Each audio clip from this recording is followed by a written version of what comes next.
வணக்கம் நேயர்களே, நான் உங்கள் மதுசூதனன் கலைச்செல்வன். தினமொரு கதை நிகழ்ச்சியில் இன்று உங்களை சந்திப்பதில் மகிழ்ச்சி கொள்ளுகிறேன். இறைவனுக்கு தொண்டு செய்து வாழ்ந்து வருவதை பற்றி பல்வேறு ஆச்சாரியர்கள் அடியார்களுடைய வாழ்க்கை வரலாற்றிலிருந்து நாம் தெரிந்து கொள்கிறோம். இறைவனுக்கு தொண்டு என்று வந்துவிட்டால் அவருக்கு எப்படி தொண்டு செய்வது என்ற ஒரு கேள்வி உடனே பிறக்கிறது. இறைவனை வழிபடுவதற்கு ஆகச்சிறந்த பொருட்களெல்லாம் வேண்டும். அந்த வழிபாட்டு முறையை நாம் முழுவதுமாக அறிந்திருக்க வேண்டும். அந்த விதிக்குட்பட்டு அவரை வழிபட வேண்டும் என்பதெல்லாம் நமக்கு ஆகமங்கள் தெளிவுறுத்தி இருக்கின்றன. அதிலே குறைத்து கொள்ளுவதற்கு யாருக்கும் அதிகாரம் இல்லை. ஆனாலும் என்ன தொண்டு செய்கிறோமோ அதிலே சிறந்தது எதுவோ அதை கொண்டு போய் இறைவனுக்கு சேர்ப்பிப்பது என்பதுதான் இறைவன் நம்மிடம் கேட்டிருக்கக்கூடியதாக விதிக்கப்பட்டதாக பார்க்கிறோம். வெறும் பூக்களை பறித்து கொண்டு போய் இறைவனுக்கு சாற்றுவதாக ஒரு தொண்டு இருந்தாலும் அதை பூக்கள்தானே என்று கருதாது, இறைவனுக்கு என்று ஆசை ஆசையாக ஆஹா இந்த மலரில் இத்தனை நறுமணம் இருக்கிறது, இந்த மலரில் இந்த வண்ணம் இருக்கிறது என்பதை அறிந்து கொண்டு அந்த மலரை தேடி அதை பறித்து மிகவும் பவித்திரமான அந்த மலரை சுத்தம் குறையாதபடிக்கு மனத்தில் உள்ள அழுக்குகளெல்லாம் நீங்கிய நிலையில் அது எப்படி பரிமளிக்குமோ அதுபோலே கொண்டு போய் இறைவனுக்கு சமர்ப்பிக்க வேண்டும். விதிக்குட்பட்டதாக ஆசையோடு கூடி செய்யப்படும் தொண்டினை இறைவன் அது அந்த பொருளின் தன்மை, அந்த பொருளின் மதிப்பு என்பதை கடந்து தனக்கு மிகவும் உகப்புடையதாக ஏற்றுக்கொண்டு அருளுகிறார் என்பதை பார்க்கிறோம். அந்த விதத்தில் இறைவனுக்கு அவருடைய திருமேனிக்கு பொருத்தமாய் சந்தனம் அரைத்து சாத்திய மூர்த்தி நாயனாருடைய வரலாற்றைத்தான் இன்றைய நிகழ்ச்சியிலே பார்க்கவிருக்கிறோம். சேக்கிழார் பெருமான் அவருடைய சிறப்புகளை பெரிய புராணத்திலே பாடுகிறார். சுந்தரமூர்த்தி சுவாமிகள் அவரை பற்றி சொல்லும்போது மும்மையால் உலகாண்ட மூர்த்திக்கும் அடியேன் என்று சொல்லுவார். இவர் உலகாண்டவராம், அதுவும் மும்மையால் உலகாண்டாராம். அது என்ன? 3 பொருட்கள். மும்மையால் உலகாளுதல் என்றால் என்ன? இவர் சந்தனமரைத்து செய்த தொண்டு என்றுதான் கூறியிருந்தேன். இவர் உலகாண்டவர் என்று சுந்தரர் சொல்லுவதற்கு காரணம் என்ன? மூர்த்தி நாயனாருடைய புராணம் மதுரையம்பதியிலே நடைபெறுகிறது. அதுவும் இங்கே அரசியல் நிலைமை சற்றே சங்கடமாக இருந்த ஒரு காலகட்டம். 3, 4, 5ஆம் நூற்றாண்டிற்குள்ளாக இருக்க வேண்டும். அப்படி ஒரு காலகட்டத்தில்தான் வலிமை பொருந்திய பாண்டிய அரசர்கள் அவர்களுடைய அரசாட்சி அடுத்தடுத்து வந்த போர்களை கடந்து வம்ச அந்த அளவிலே பாண்டியர்கள் அடுத்த தலைமுறை இல்லாமல் போன ஒரு காலகட்டம். அந்த நிலையில் இங்கே பெரிய படையெடுப்புகளெல்லாம் நடந்திருக்கின்றன. சேக்கிழார் பெருமான் சொல்லும்போது இவர்களை கருநாடகத்திலிருந்து படையெடுத்து வந்த களபிரர்கள் என்று அறிகிறார். இவர்கள் மாற்று சமயத்தைச் சேர்ந்தவர்கள். அவர்களுடைய அரசியல் போக்கும் நம்முடைய தர்மத்திலிருந்து சற்றே விலகி இருந்திருக்க வேண்டும். அவர்களை பற்றி கிடைக்கக்கூடிய சொல்பமான தரவுகளை வைத்துக்கொண்டு அவர்கள் சிவபூசை செய்தல், சிவாலய வழிபாடு முதலியவற்றை பெரிய அளவில் போற்றியவர்கள் இல்லை என்பது தெரிந்து கொள்ள முடிகிறது. அப்படி ஒரு காலகட்டத்தில் அவர்கள் அரசாட்சி செய்து வந்த காலம். அந்த நிலையில்தான் மதுரையம்பதியிலே மூர்த்தியாருடைய திருவவதாரம். அவர் சிறுவயதிலிருந்தே இறைவன்பால் சொக்கநாத பெருமானிடத்தே கொண்டிருந்த அன்பை இறைவனுக்கு அணுக்கமான தொண்டு செய்வதிலே கழித்து வந்தார். இறைவனுடைய திருமேனிக்கு உகப்பாக தொண்டு செய்ய வேண்டும் என்பது ஆசை.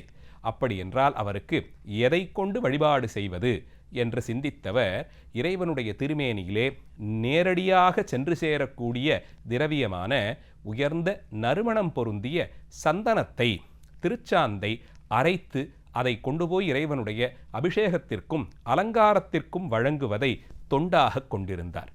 பொதிகைமலை தன்னிடத்தே கொண்டது பாண்டிய நாடு. பொதிகைமலையினுடைய சிறப்பே அங்கே தவழ்ந்து வரக்கூடிய தாமிரபரணி ஓடி வரும் வேகத்தில் அங்கே இருக்கக்கூடிய சந்தன மரங்களை உரைத்து கொண்டு வருமாம்.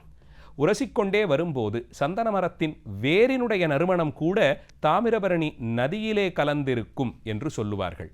அத்தனை சிறப்பு தாமிரபரணி பொதிகைமலையிலிருந்து பெறக்கூடிய சந்தனத்திற்கு. அதனால் பாண்டிய நாடு இயல்பிலேயே நல்ல வளம் பொருந்தி, அதிலும் இறைவனுடைய தொண்டிற்கு நறுமணம் பொருந்திய சந்தனத்தை பெற்றுத் தருவது பாண்டிய நாட்டிற்கு இயல்பாக இருந்திருக்கிறது.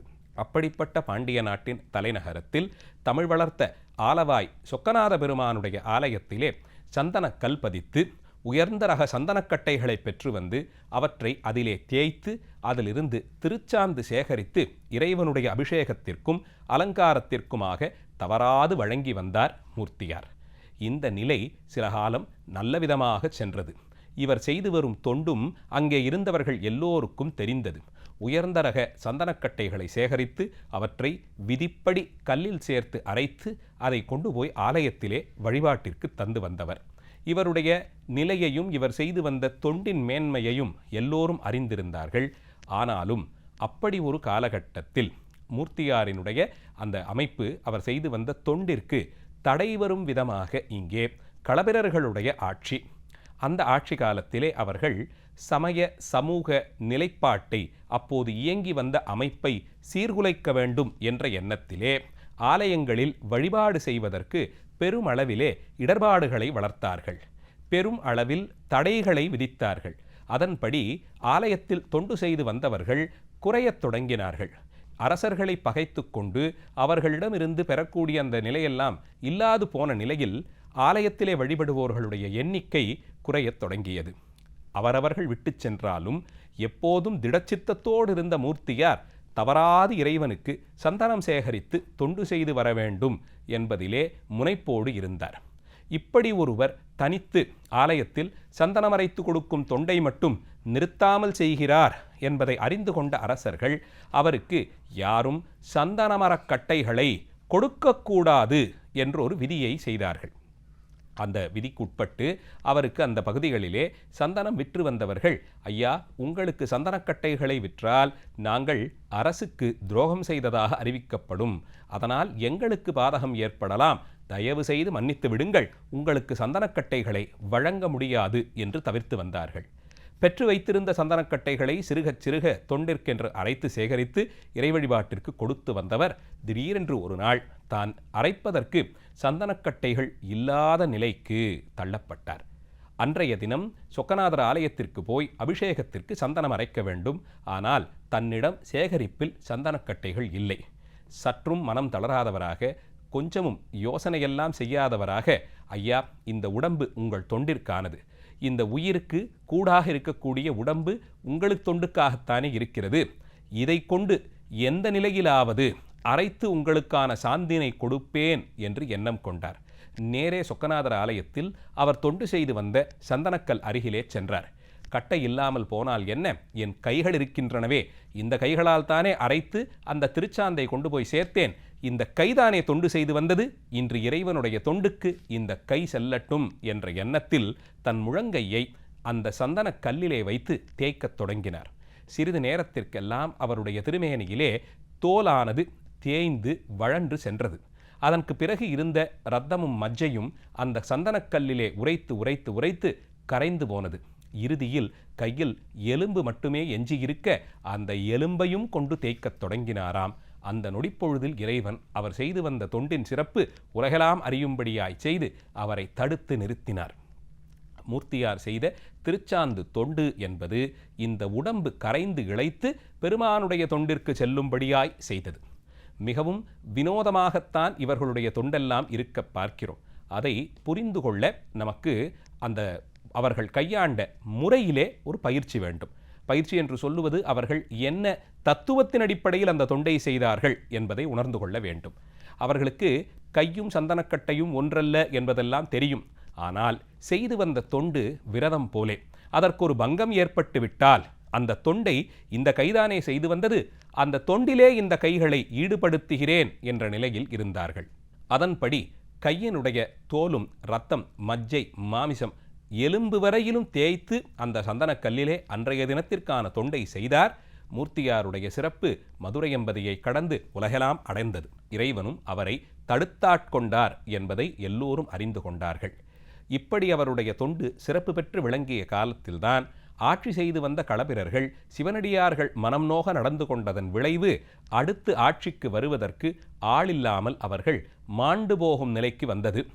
அந்த அரசாட்சி செய்து வந்த அரசன் உடல்நிலை சரியில்லாமல் போய் வயோதிகத்தின் காரணமாக உயிர் தன்னை விட்டு பிரியும் என்ற காலத்தை வந்து அடைந்து விட்டான். அடுத்து ஒருவரை வாரிசாக தேர்ந்தெடுக்க வேண்டுமே, என்ன செய்வது என்று பார்த்திருந்தபோது அவர்களுடைய அரசாட்சி முறையிலே ஒரு அமைப்பு. அடுத்து அரசு செய்வதற்கு வாரிசு இல்லாமல் போனால் பட்டத்து யானையின் கையிலே ஒரு மாலையை கொடுத்து அதை வீதிகளிலே செல்லும்படியாக அனுப்பிவிடுவார்கள். அந்த யானை போய் யாருடைய கழுத்திலே மாலை அணிவிக்கிறதோ அவர்கள்தான் அடுத்து அரசாட்சி செய்பவர் என்ற நிலைக்கு உயர்த்தப்படுவார்கள். அதன்படிக்கு பட்டத்து யானையை அலங்கரித்து அதற்கு செய்ய வேண்டிய வழிபாடுகளை செய்து அதன் கையிலே ஒரு மாலையையும் கொடுத்து வீதியிலே அனுப்பிவிட்டார்களாம். பலரும் தங்கள் கழுத்தில் மாலை விழாதா, தங்களுக்கு அரசு செய்யும் பாக்கியதை ஏற்படாதா என்று அங்கே அங்கலாய்த்து கொண்டிருந்த நேரத்தில் வீதிகளிலே நடந்து வந்த அந்த யானை ஓரமாக அமைதியாக சிவசிந்தனையிலே மூழ்கியிருந்த மூர்த்தியாருடைய கழுத்திலே கொண்டு போய் மாலையை போட்டது. கண்விழித்து பார்த்த மூர்த்தியார், இது என்ன விந்தை இது? நமக்கெதற்கு இந்த அரசாட்சி எல்லாம்? நாம் சிவபெருமானுடைய சின்னங்களை தரித்திருப்பவர், பெருமானுடைய திருவடியை தலையில் சுமந்திருக்கும் நமக்கு இந்த தங்கத்தாலான கிரீடம்தான் சிறப்பா என்று எண்ணி அரசு செய்ய மறுத்தார். ஆனால் அங்கே இருந்தவர்கள், ஐயா, நீங்களோ இறைவனுடைய திருவருளுக்கு பாத்திரமானவர், உங்களுடைய அந்த அருள் வடிவம் அரசு செய்வதிலே எங்களுக்கெல்லாம் பெரிய நிலையை உயர்ந்து கொண்டு போய் பாண்டிய நாட்டை மீண்டும் சிவபக்தி வழியிலே கொண்டு செல்லும், அதனால் நீங்கள் அரசுபாரம் செய்ய வேண்டும் என்று ஆசைப்பட்டார்கள். மூர்த்தியாரோ தாம் ஜடாமுடி தரித்திருப்பதை விதியாய் சொல்லி, சிவனடியார்கள் எப்போதும் சிவச்சின்னத்தோடு கூடியிருக்க வேண்டும் என்பது விதி.